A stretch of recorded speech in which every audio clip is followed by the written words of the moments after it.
Čo je to animácia?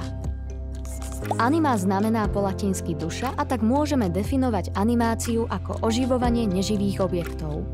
Animácia vzniká, keď sa séria obrázkov alebo fotografií, medzi ktorými je malá zmena, pustí rýchlo za sebou. Nášmu oku sa zdá, ako by sa objekty hýbali, avšak predtým, ako spravíš svoj prvý Oscarový film, mal by si začať s príbehom.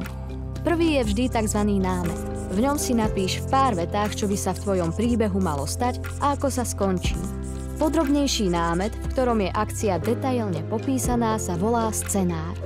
Ak máš scenár hotový, môžeš začať text meniť na obraz, a to pomocou tzv. Storyboardu. Storyboard je kreslený scenár, kde sú rozkreslené zábery. Je v ňom naznačený pohyb a opísaná akcia. Skoro ako keby si kreslil komiks. Ak máš storyboard hotový, môžeš konečne začať s animáciou. Zvoľ si techniku a veľa šťastia.